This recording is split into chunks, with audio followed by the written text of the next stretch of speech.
Thank you very much. It's Kaufman is Alive. I look at comic books new and old. Today I'm looking at all the new comics I picked up at my local used bookstore. It's always fun going there. You never know what you're going to find. And I got a nice stack of comics here. So I haven't flipped through them yet or even opened them up. So we'll go through them and I'll just kind of talk about maybe why I picked them up. I filled some holes in my collection and actually completed a run. And picked up some cool things. So get right into it here. Got this DC comic from Action Comics number 1013. This is a Frank Quietly cover, a variant cover. It was originally $4.99 when it came out. The whole reason I picked up this book was just because of this Frank Quietly cover. Lex Luthor, just an awesome piece here. I could not pass this up. Not a huge Superman Action Comics fan or anything. I don't really have too many issues of Action Comics, so don't really know what's going on here. This is from the Year of the Villain, back from a few years ago, if you all remember that. Not something anyone really talks about too much anymore, but I think the Year of the Villain ended up being the Year of the Virus in 2020. Some cool artwork in here. Let's see who the artist is. I know Brian Michael Bendis is the writer on this issue. We got Szymon Kudranski doing the artwork, Brad Anderson doing the colors here. Again, there's some pretty nice artwork in this book. There's Superman.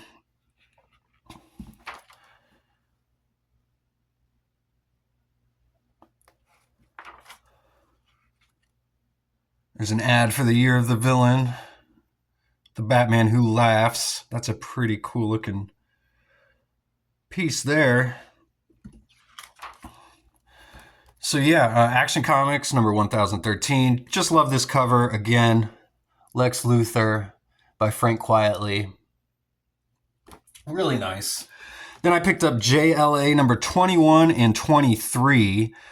This was kind of cool. I was actually looking for issue number 21 because in the past couple weeks I've picked up number 20 and 22 that I got for free at my local comic shop when they're just giving away JLA issues at the register for whatever reason. So I found number 23, and then I was searching through the clearance bin at my used bookstore and found number 21. So collecting all of those JLAs, I think I've got all the way up to issue number 23 now from this run. So that was really cool to find both of these, and I'm glad I found this one for $1.02. Even better. And I had a 10% off coupon when I went into my bookstore today. So everything I got here, I got for 10% off, which is always awesome. I got this Image comic here, 1963, like an imprint from Image, Tales of the Uncanny. This just looked really awesome. I think I have one issue of 1963. It says double the action, double the thrills. Kind of this is like a throwback series to like 60s style comics, kind of the silver age of comics.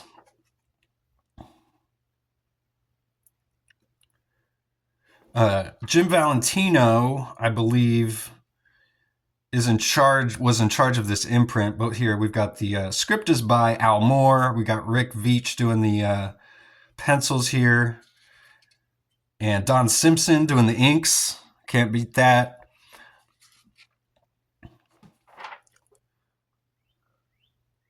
So this guy's name's USA, Ultimate Special Agent. And again, this is all done in a throwback style, even though this came out in the 90s. You can really see Don Simpson's influence on here if you're familiar with his work from like Megaton Man.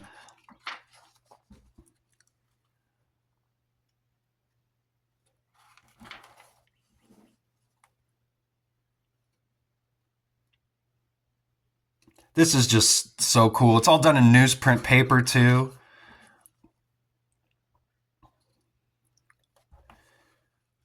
We get a backup story here From Al Moore, we got Steve Bissette doing the pencils, Chester Brown doing the inks, John Workman doing the letters here, the Hypernaut.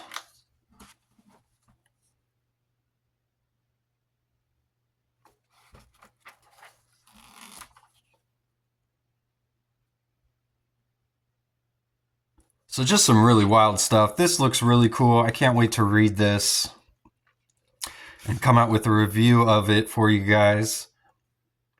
Do go check out my channel if you haven't yet. I do post daily comic book reviews, so please subscribe if you haven't yet. And to all of you who have already subscribed, thank you very much. We've got Mails to the Uncanny.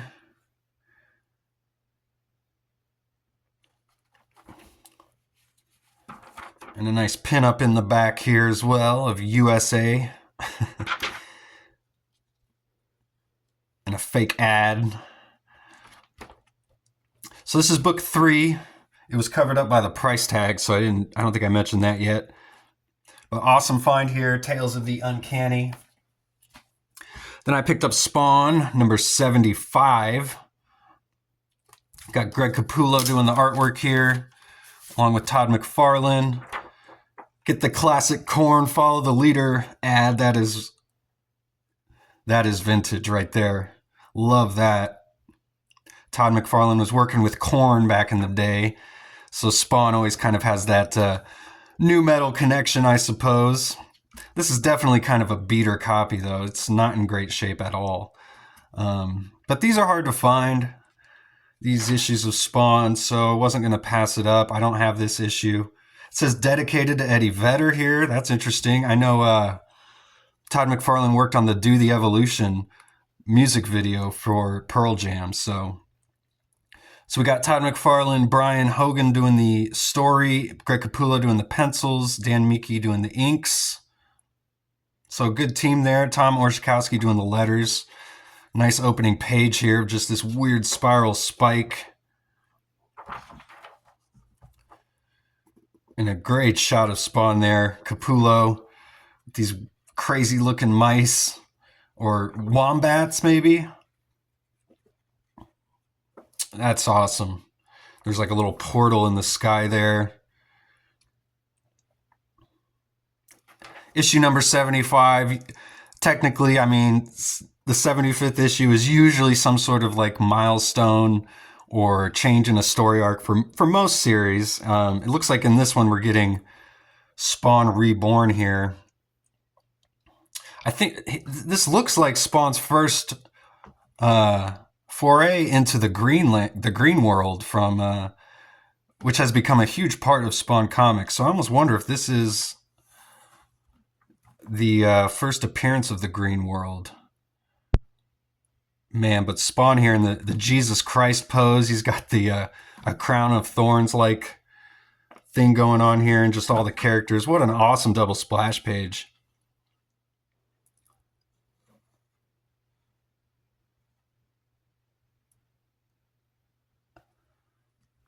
I mean, this is really Capullo doing some of his finest work.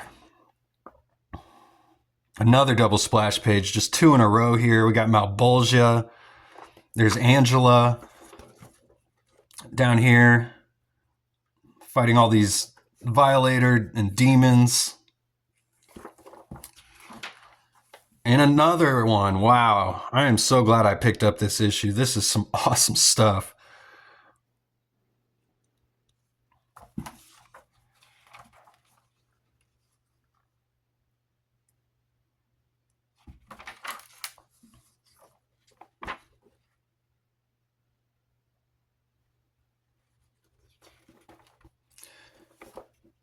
Yeah, so for what Spawn lacks in its story, generally makes up for in the artwork. So really cool to see. Looks like we get a little bonus here, Daring Escapes preview here. So never heard of that. Looks like some David Copperfield comic book or something featuring Houdini. Sorry, Houdini, the original. So it says, coming this fall from Todd McFarlane, an Image, 4 issues. monthly, written by Tom Orzechowski and Andy Grossberg, drawn by Alan Weiss. Yeah, so I don't even know if that ever made it to one issue, but Spawn number 75. Then I picked up Red Room number 1 by Ed Piskor. Now this was really cool to find in the dollar bin. I'm a huge Cartoonist Kayfabe fan. They're really the reason I started my channel was because of Cartoonist Kayfabe, and so finding this first issue of Red Room by Ed Piskor was really awesome. I mean, I remember when this came out originally, I was flipping through it and I passed it up because I'm just not really into horror comics, and this stuff is really gross. I mean, it's some really seedy stuff that Ed was doing at the time. And I mean, I was kind of amazed that he actually even got some of this stuff published. But so I passed on it at the time. I did end up getting the free Comic Book Day Red Room issue that had come out. But again, finding this in the dollar bin now that Ed has passed away was a really cool find, and looking forward to getting into this. I absolutely loved Ed's X-Men stuff. I mean, that's where I first discovered him, and this stuff gets really creepy, really crazy. He's trying to do like underground, like psycho horror comics, and he really pulled it off. So again, Red Room number 1. This was just an awesome find. We get some of the sketches and other covers, and this is just an awesome comic book to find here. Again, the pages are like purposely faded too, even though they're on nice glossy paper to kind of look like newsprint.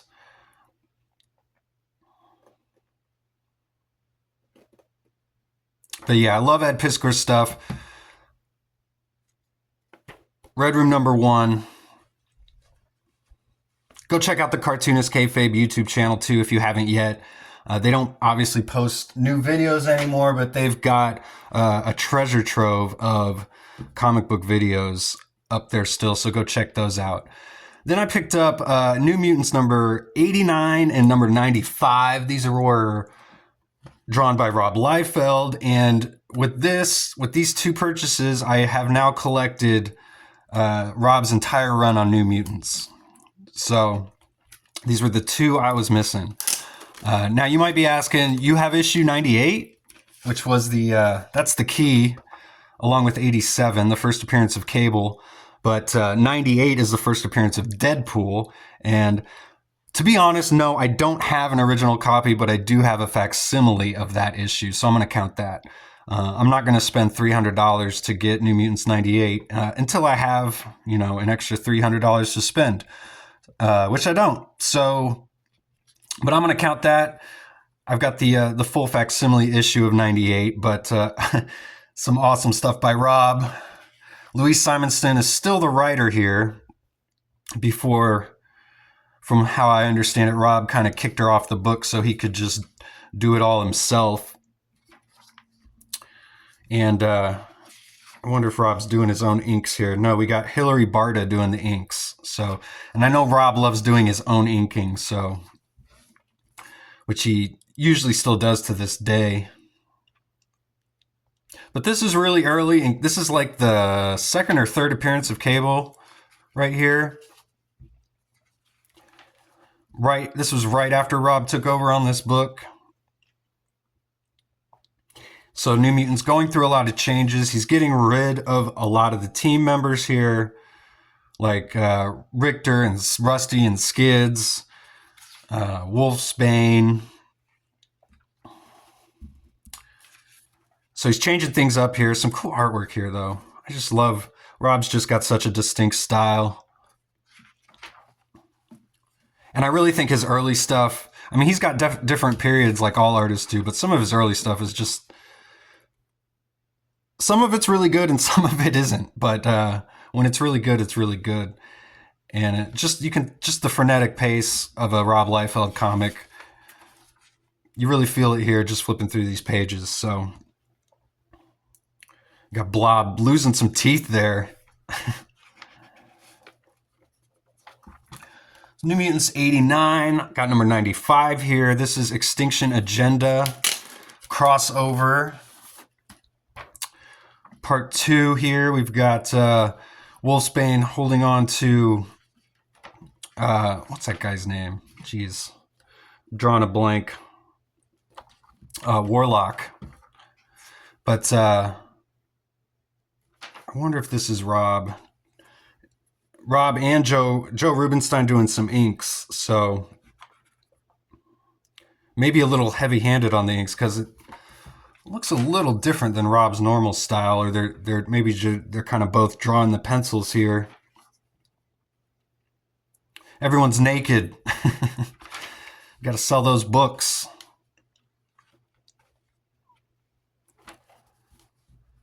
And this stuff's starting to look more like Rob here, though. There's Gambit. I don't see Rob drawing Gambit too often, so that's pretty cool to see.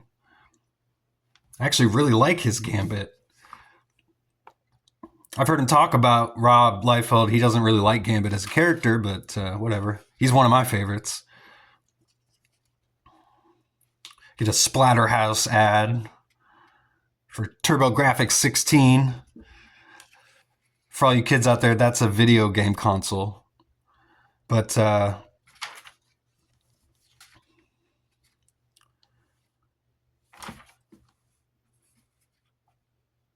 little X-Men team up here. Looks like Storm and Forge, Archangel, X-Factor showing up.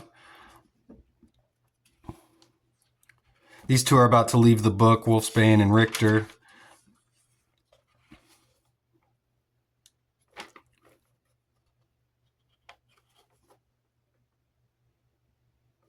I think this is the end of Warlock here in this issue. So, again, Rob was making changes to the team as he set up his X-Force. And also, speaking of Liefeld, I picked up Youngblood number 1 from Awesome Comics, which this was a ironic find this week because this is kind of Youngblood week. The new Youngblood number 1 came out on Rob's website, which I picked up. I did a review of a first look of that as I picked that up this week. So go check that video out. And the new Youngblood Deluxe number 1 came out this week in comic shops, which was a remastering of the original Youngblood number 1. Now, this Youngblood number 1 is by Awesome Comics. I don't know what year this came out. I'm going to have to check that out here. So, 98, because we got a MegaCon 98 ad here. This was after Rob left Image and he started his own Awesome Studios, Awesome Comics. I thought this was a weird cover for a Youngblood number 1, but it is a variant, obviously, as we get the cover gallery here of all the Youngblood covers, so that's cool.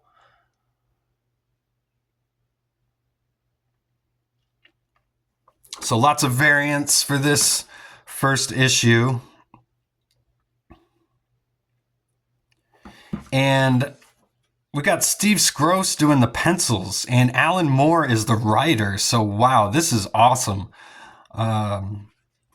Steve Skroce, if you don't know who he is, he was the creator of X-Men, and he did all the X-Men artwork in that original run, Age of Apocalypse, did a lot of X-Men work, and he actually went on to design a lot of the costumes and characters in the Matrix films. And you can kind of see that here with some of his work. This is right around the time he probably would have been designing a lot of that Matrix stuff. So I think maybe influencing his work here or vice versa. But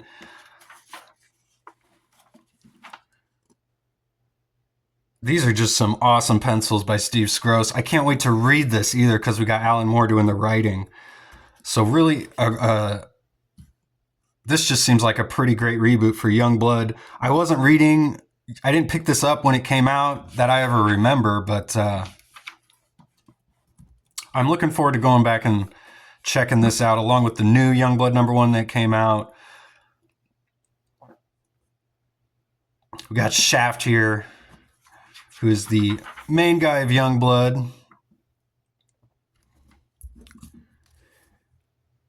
And this new character here, I don't know who she is. I don't know her name.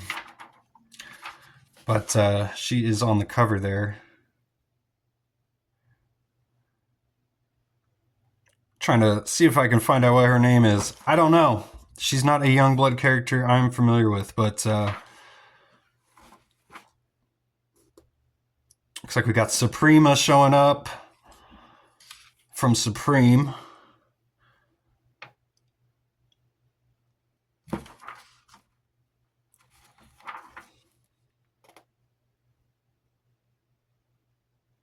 Some great panels. Like, this stuff is so different from Liefeld's work.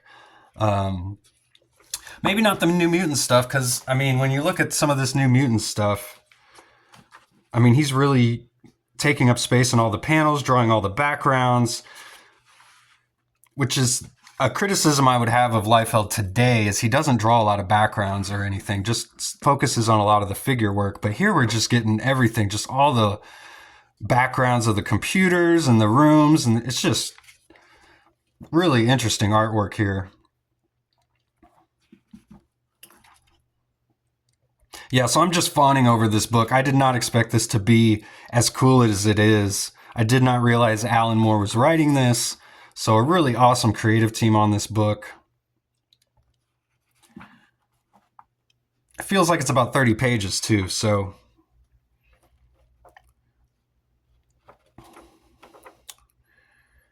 we get a letter from Rob here.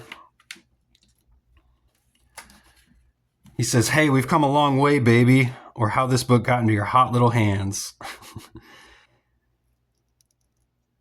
Well, I won't read all this now, but this looks pretty interesting. He says at the very bottom, he says, "The blood is back, and it's never, ever, ever been better than this. Enjoy, Rob." Well, I mean, just from flipping through it, I would say that might be correct. I don't know if it ever has been or was better than what this looks like. So I will be coming out with a review of this book for sure pretty soon. This looks awesome. And again, thanks for watching. Yeah, and I'll see you guys on the next one. Go read comics.